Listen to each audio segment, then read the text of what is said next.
Hello and welcome to the 6th annual Project Falcon Punch end of year top 5 guest list. I am your host Dan, as always, and today I'm joined by Scott. Hello, thanks for inviting me back again. Always, mate. So this is like, what, the 5th time now you've done it with me, I think? Oh, maybe, yeah, either 4th or 5th. Oh, time goes quick, eh? It gets quicker every time, yeah. Yeah. What have you been up to in the last year since we last spoke then? Well, I've moved in with my girlfriend. That's been a big life change for me. So Cool. We've got 2 PlayStation 4s, one sat on top of the other now, but means we have to fight for TV time. Games, it's also been a good year, I think. I've played a lot of games. I think having the Switch makes it really easy to just get through loads of little indie games. Just talking to you earlier about Fallout 76, which is a game I was playing a lot at the start of this year. When I stopped playing that, it gave me a lot more time to play other things as well. So. Alright, well, fair enough then. So what have you got for your number 5 then? Go straight into it. This was a literal last minute change. Yesterday, I changed my mind. Number 5 was going to be Overland, which was the turn-based tactics survival game. And then in the last couple of days, I played this game called Soul Searching on the Switch. I'm not familiar with this one. Yeah, I'm not surprised. I looked it up on Metacritic and it's got no reviews on Switch or PC. But it's completely not the game I was expecting. So I looked at it on the store and it looks like top-down survival game, like sort of Hotline Miami style perspective and art. And I just thought, might have quite a lot of fun survival mechanics, and it's sailing between islands, a bit like Wind Waker. I thought that might be a bit of fun. Turns out what it actually is like this really highly personal story from the developer about his own depression and how video games are like escapism. Right. Again, Hotline Miami has flashbacks throughout the story that keep happening that show your character in the real world where they're working for Samaritans, like organisation, fielding phone calls from depressed people, and him himself is depressed and skipping work. And then you go back to the game and you're clearly playing the game to get away from all of that. But then throughout the game you're also rescuing people's souls, and these people that you keep finding and talking to are clearly the people who you've been speaking to on the phone. And it really entwines this both in the game, but the real world part of the game and the game part of the game. It's just really personal. All of the dialogue feels very much like the developer speaking himself. But you finish the main game and it's also got several side stories, I think 7 in total, and I thought they were just going to be little side missions based on the same sort of gameplay style, but they're all really weird and completely different. Like one's a side-scrolling platformer, one's like a 3D exploration game, and then one's, I want to say, narrative basketball.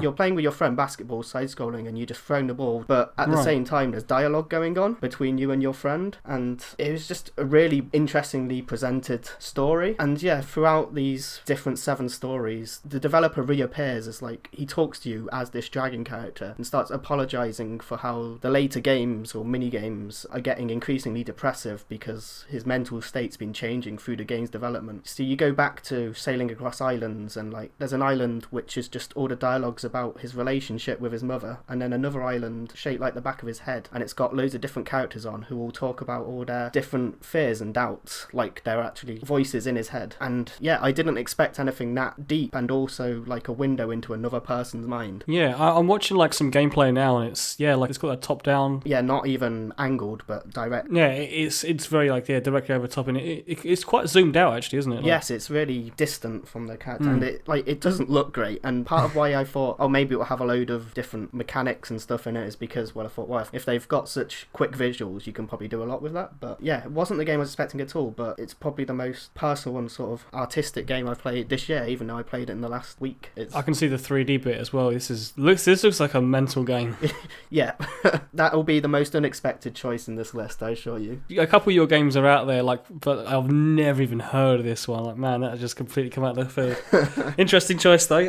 I'm definitely going to check it out, though, because it does look cool. So what have you got as your number 4, then? Yeah, so number 4, maybe you've heard of this one, River City Girls. I have, yes. I have heard of this one. Yeah, so it's another beat-em-up in the River City Ransom series, which I've not really played any of before. I've only really dabbled in beat-em-ups. My previous favourite was Scott Pilgrim, and this is quite similar in that it's just looks and sounds insanely good. Without a shadow of a doubt, it's my favourite looking and sounding game. The main driver for unlocking them throughout the game wasn't even how effective they were in combat, it was just for seeing how they looked. The pixel art's incredible, but also it's got hand-animated, cel-shaded boss intros and these manga animated cutscenes. And then the soundtrack, I've been listening to it on its own ever since I played the game. It's got vocal tracks that are used throughout the game to really good effect. And then even the voice acting is really surprisingly surprisingly good. The script's quite funny anyway, but the over-the-top voice acting really brings it to life and genuinely made me laugh. This small innovation in that sometimes enemies will surrender, and then you can choose to team up with them, and you can summon them back in as like special move, which was kind of an interesting twist. The bosses are quite innovative, challenging. I played most of it in co-op with my friend in 2-player, which I think is really the best way of playing the game, especially because when the bosses are quite challenging, if you're playing it on your own, you instantly lose when you die, whereas when you're playing with someone else, you get the chance to revive each other, which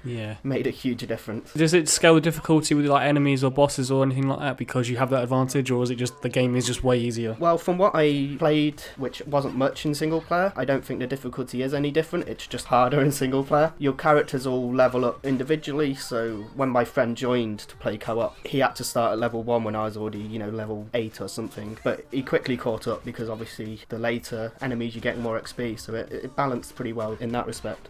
Got good reviews, I know that much when it came out, because I know it was positively received. Yeah, and I think it's not going to win anyone over who's not a fan of beat-em-ups, but people who are, it's a really good one, and cool. It's not a genre that there's that much around in at the moment, so... Yeah, it's true. Right, and Scott, what is your third favourite game? So number 3 is The Outer Worlds. Ah, yeah, I've played this one. So, as you know, I'm a big fan of Fallout. Yeah. And especially Fallout New Vegas. From the moment The Outer Worlds was announced, I was, really excited. And it mostly lived up to my expectations, so I've been really happy with it. It's not quite Fallout, because I found it a lot more linear and story-driven. Yes. Because, as you know, you're moving through these self-contained areas. There's sort of the one planet Monarch that's a bit more free roam, but not in the same way that Fallout has one big map. Yeah, like a lot of people compare it to Mass Effect in that way. It's definitely got a lot of similarities, even with the companions as well, very similar. Yeah, so especially with the way you collect the companions, you're not choosing who to take along, but you collect all of them and complete all their companion quests. And I thought that was one of the best parts of the game. The writing of the companions, especially Parvati, she was excellently done. They're well voice acted and really well written. Yeah, definitely. Did you get all of them? Because there's 6, right? I think I only got 5. Okay, yeah, I did get all of them. Do you know who you were missing? No, I don't.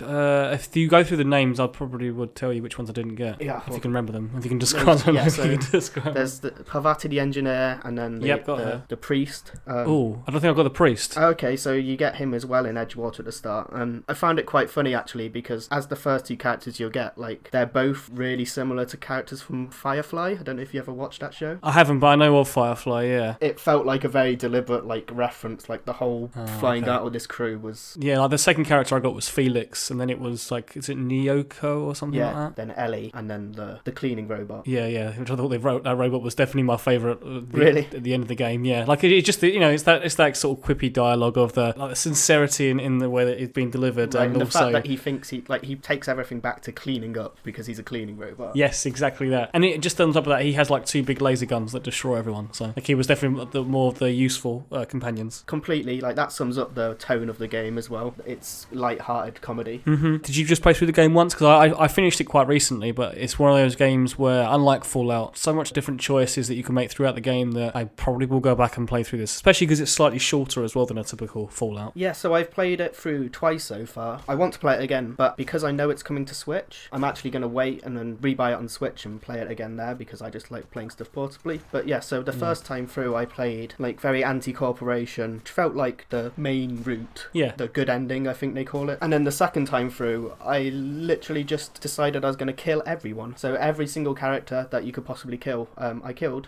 which funnily enough locks you into getting the good ending as well. Oh, really? Yeah, because to get the alternate ending, you have to side with the corporations, which means not killing them. But the fallback for if you've killed everyone is the one guy you can't kill, Phineas. You end up taking his route. So that was quite funny and surprising, the fact that my psychopathic murder rampage ended in the better of the 2 main endings. It's almost like the game was telling you that the good route is just murder everyone that's to do with the corporations. But yeah, that was a very quick playthrough, as you can probably imagine. Yeah, I think I put about a good sort of 30 plus hours maybe into it, and I got towards the end of the game, and it was one of those things where I mainlined a lot of the game, and then I got to the end and it was you're at the end of the game now, so I just spent the next 10 hours just doing all the side quests, right. And then went back and did the main bit, because you go to that prison planet, don't you, at the end, and I went onto it and it was you can't go back, that's the point of no return. I thought, reload last save, go back. Okay, so I think I probably spent the same amount of time as you, 30 hours, but I did it doing all the side content as I went. I guess because it is short, it doesn't make that big a difference. I'm guessing you played it on PS4. Yeah. I know on the Xbox for me there was a few, the frame rate drops, the load loading times, and then there's a few bugs and glitches. Like, it's definitely not the most polished game, but it is really fun. Yeah, for sure it wasn't perfect and there were some problems, but even though you say it's not the most polished game, I think it's probably the most polished game that Obsidian have put out. That's true. They haven't got a great track record on that front. From what I was expecting, like Fallout New Vegas when that launched was bugs all over the place. Yeah, that game was rushed. That game was made in like 9 or like I think it was supposed to be made in like 15 months. So for this game from launch, I was actually pretty impressed just because of my previous expectations. I'm pretty sure I even had less bugs in this than I did in Fallout 4, and that wasn't even done by them.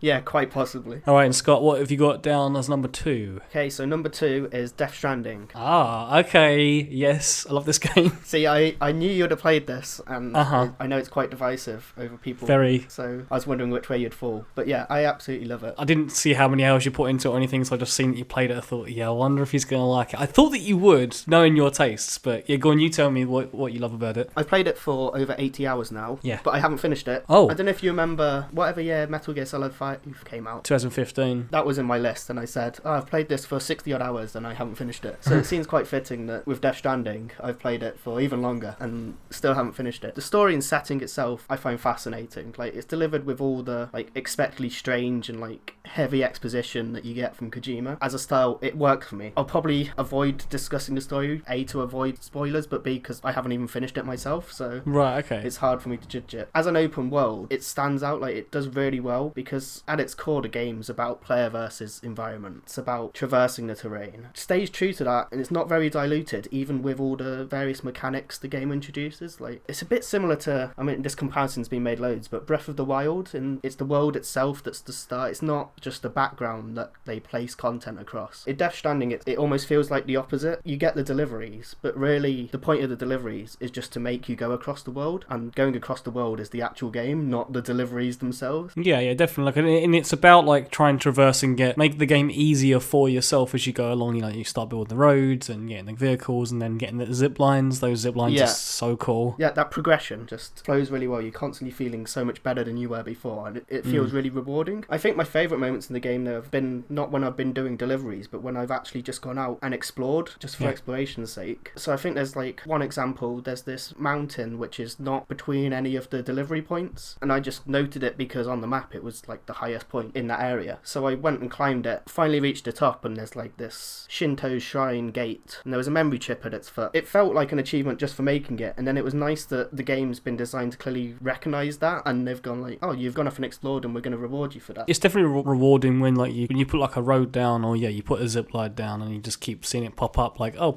this person used it and this person liked your thing. Yeah, for sure. And I often think when that happens, I'm like, am I falling for the trap here? Like, is the whole point of this game that it's paralleling real life social media and how we're all craving likes? We're craving that like dopamine of just like the satisfaction of someone liked the thing that you did. Yeah, for sure. But then, as you say, it does work. Always placing stuff to help each other. But that online aspect with the whole Dark Souls-like interaction, I think it works really well. Like, it helps you find stuff that you might otherwise have missed. I'm with you on that. Okay, Scott, what is then your favourite game of 2019? I almost forgot the year we were in. I know what this is going to be because I know you well enough. Yeah, I think you'll be able to guess it. It's Link's Awakening. Yeah, it's like your favourite game of all time, right? The original. Exactly. It was my favourite game of all time, and I was stupidly excited for the remake. It's really faithful to the original. It is my favourite game of all time still. Your online namesake, right? Yes, exactly. My orange raccoon tag is based on the raccoon character from Link's Awakening. It still holds up in a new playthrough and in this remake, and in fact it's better for its quality of life changes that they've done in this remake, that all of those frustrations with the original, like unskippable text, not being able to use items without going into the menu and changing. And I obviously know that you love this game, but that was the one thing that held it from being like a great game for me, was like, oh, I hate having to keep swap the items constantly, because it's like you have to have a sword, and a shield is also equivalent to 2 buttons, which you also need the power bracelet for, which smartly actually just has that already on you. For example, like, like the sword and the shields are always to those specific buttons, and also the power bracelet and stuff like that. It's like you say, like the quality of life in this is just so much improved compared to the original. Like, if I was going to recommend a new player to play Link's Awakening, I would absolutely tell them to play the remake. It's still got classic design, like, because of the dungeons are still the same. Oh, it's a faithful recreation in that sense that, like, some people that maybe are used to games very holding your hand, this is the sort of game that you can get lost if you don't know what you're doing. Yeah, for sure. Although I do think the game does quite a good job, even when it came out, more so than the games that came before it of making sure you always know what you should be doing, even if you're not sure exactly how to do it. The literal hints in the telephone booths, knowing the game so well, I don't need to rely on. Sure, yeah. But, I'm sure I did back when I first played it, and they're still there for new players. So yeah, it is accessible. Well, I'll ask you this, and I'm sure I know the answer to this anyway, but do you like the art style? Yes, I think it's wonderful. Like, it is different to the original, but I think it still embodies the same idea of what they were going for. The game was always very much a handheld game. Like, it felt like a pocket-sized Zelda. And with their, like, diorama-like art style they now use, with its, like, tilt-shift effect to make everything look small. Like, I mean, I played it handheld, but you can play it on a TV. That's their way of retaining that pocket-sized feel, which I think was a really clever way of doing it. Yeah, definitely. And I think the art style is fantastic. The only other downside I would say is, like, I know it's been brought up for some people, but there is, like, slowdown. Yeah, it's really unfortunate because looking at the game, you really wouldn't think that it should be that demanding. It didn't impact the game for me, but it was noticeable. Yeah, I'm with you on that. Like, it didn't hamper my experience, but it was like, oh, there's that game that just slowed down a little bit there. But yeah. I'm hoping that they'll patch that. I don't know if it has been patched much at all yet. I've not played it since it first came out, so yeah, they might well have patched it. There's also the music's changed from the original, and that is the same track but sort of remade, and that's probably the one main area I would say I still prefer the original. They had to remake it because they couldn't just, use the same chiptunes, but I think by not being chiptunes like the original, it loses some of that energy of the original tracks. Yeah, maybe it's my nostalgia speaking as well. In the ending, as you're watching the credits, there's one bit where the music transitions from the new music to the original briefly, and when that happened, I was just like, this is amazing. That probably cemented in my head that, yeah, okay, this remake's incredible, and I'd recommend it over the originals to any new player, but I think probably just for the nostalgia, the original slightly edges it out for me. Sure, yeah, I get that. The Zelda music is always fantastic, but yeah, the Link's Awakening, especially in this version, yeah, definitely, it's a great soundtrack. All right, and Scott, well, thank you for your list once again. Thank you. Where can people find you online if to seek you out? Yeah, the main forum I go on to talk about video games is garcade.co.uk, and that's the forum that SONM merged with after we closed. Yeah, I probably should have actually mentioned that at the top of this video, but yeah, go check out G Arcade, where SONM and the original ONM sort of lineage is there. Yeah, we're still alive in a roundabout way. Thank you once again, Scott, and we'll see you soon. Great, thanks for having me.